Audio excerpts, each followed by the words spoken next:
Spoiler warning for any non-manga readers of One Piece. Your boy is giving you forewarning because I love you and I want to protect you, make sure that you're okay in these very tumultuous times of a pandemic. So spoiler warning to make sure that you are safe and sound. Now, for all those that have our hazmat suits and have read the manga content at hand, let's talk about what's going to happen, what could happen after Wano Country. Because I believe that we are approaching the end, the conclusion, like the last section of Wano Country. Whether it's going to be, at this point in time, probably not ending this year, honestly. But I'm still going to bank on early next year. So Q1, Q2 of next year, Wano Country is going to be over. It's going to be done because we have other arcs to get to. And Oda has a time frame here. He said 2 years ago, around 5 years left for the story. Now, maybe the pandemic extended that somewhat. Maybe Oda has changed his tune a little bit to where, okay, fine, maybe not 5 years, but 6 years, 7 years. Who knows? Only time can tell. By this point in time, we have still other arcs to get to. Only a few other arcs probably, but still other arcs to get to. And Wano Country, Act 3, can only go on for so long. Act 3 in of itself is an arc. It is insane how long it is, but it can only go on for so long. So, in chapter 1028, Rob Gucci,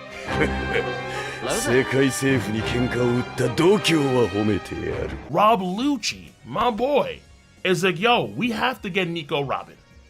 And of course, Robin has the Soul King on her 6. So Brook is going to make sure he better summon the underworld.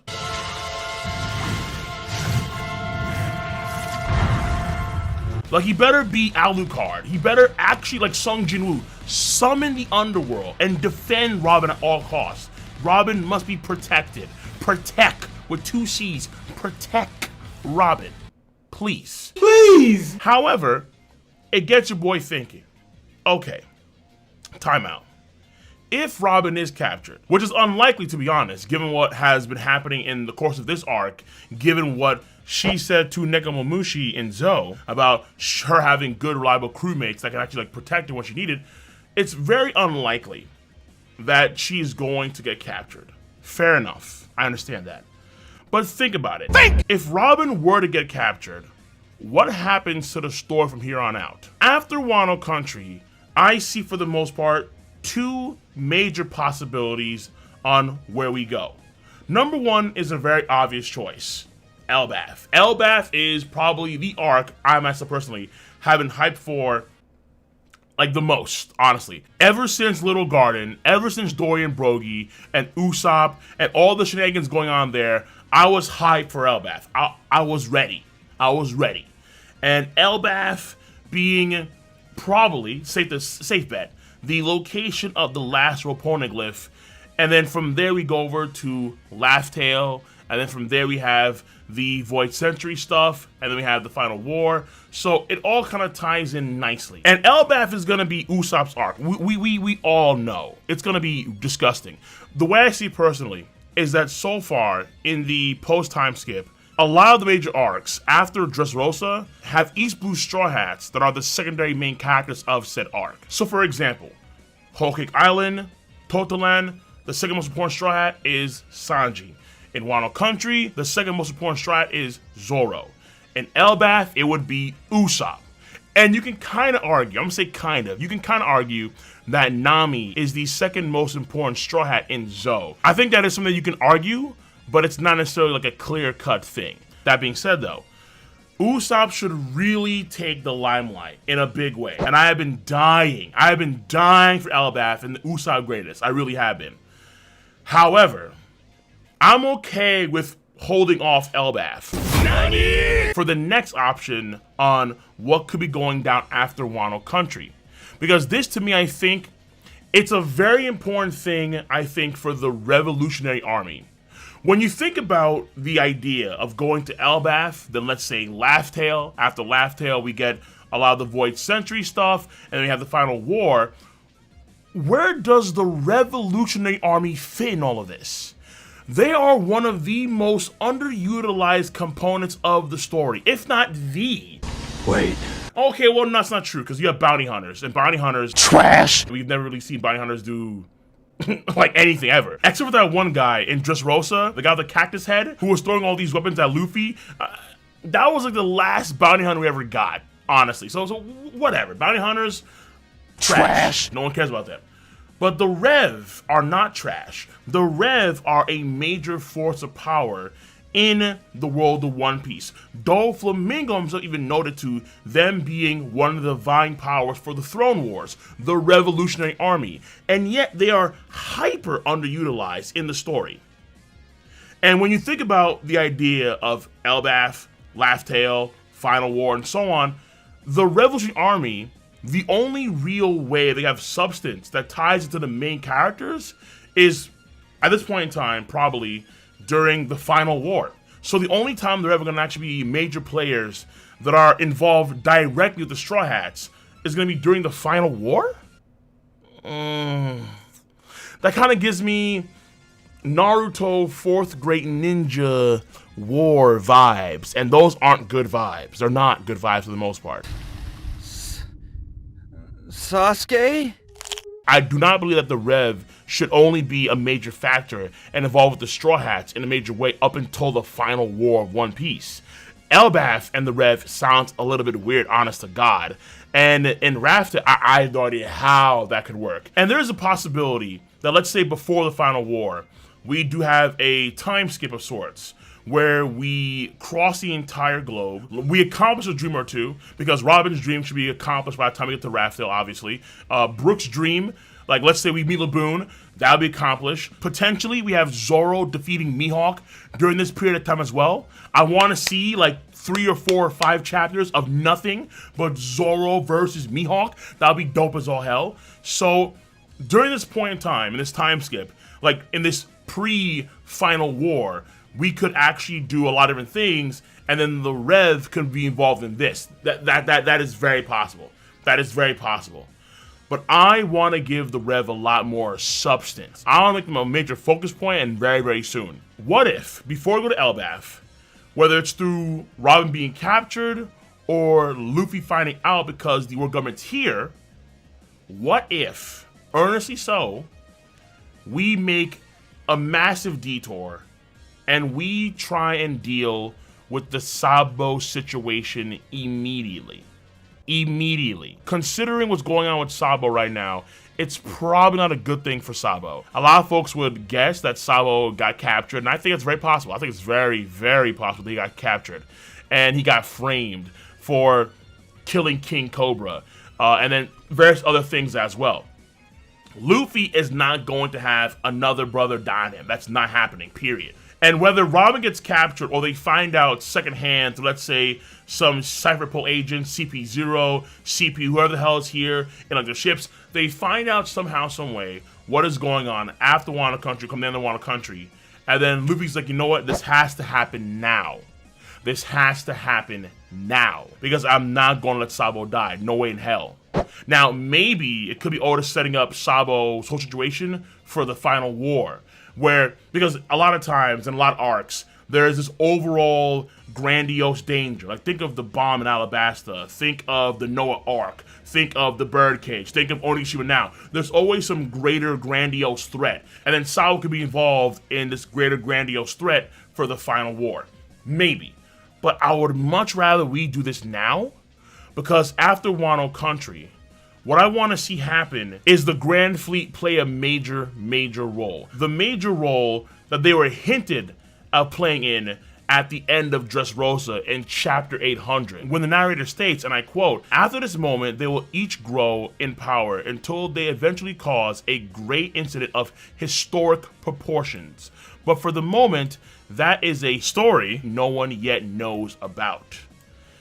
This could also be an indication of the Final War. Very possible, yes. Though I think having the Grand Fleet only come in at the Final War is also, I would argue, an underutilization of the Grand Fleet.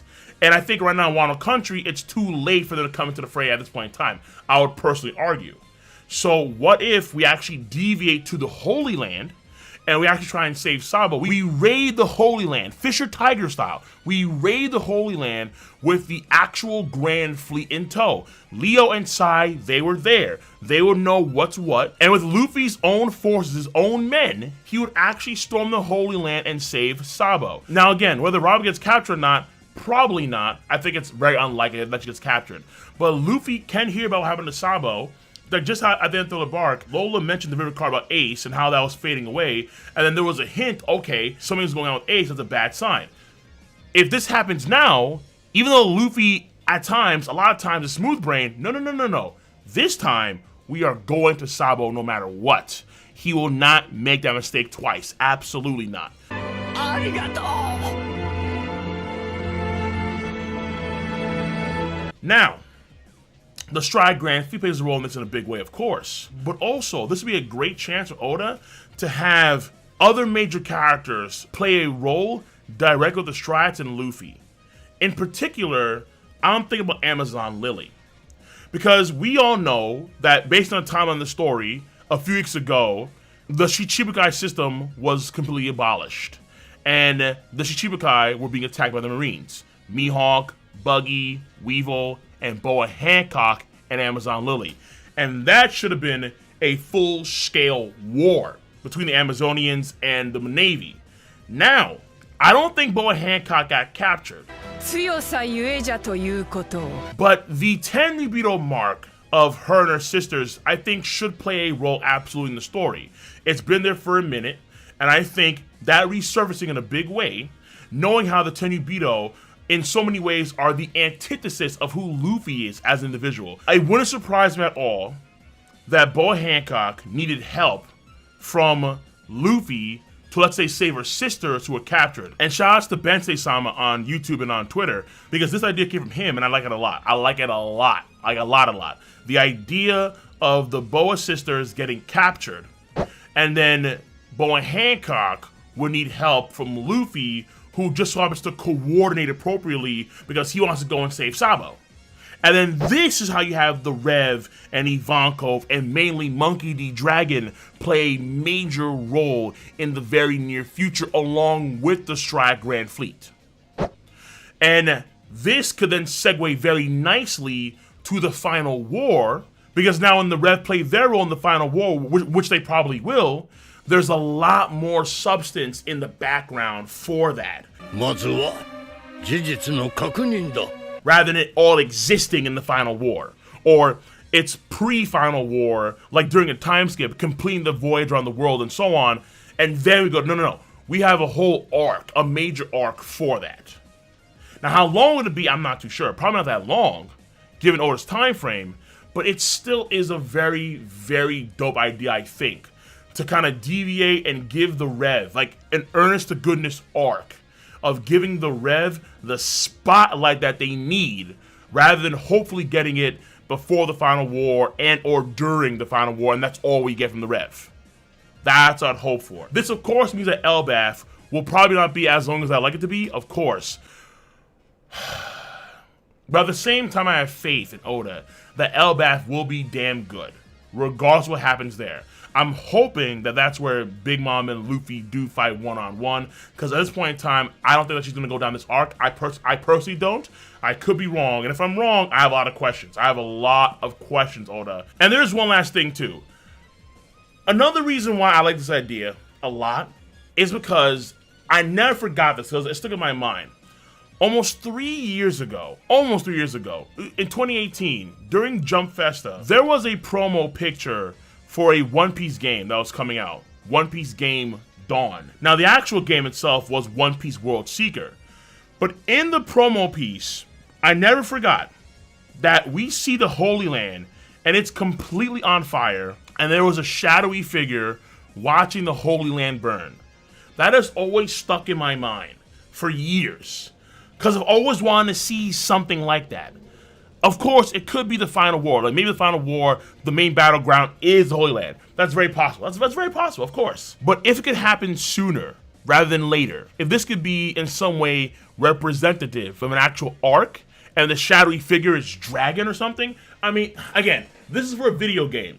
but I like the idea a lot. I like just the concept of seeing the Holy Land burn. Some men just want to watch the world burn. And if this image were to happen, I would absolutely want it sooner rather than later. But that being said, let me know your stance on the subject matter at hand.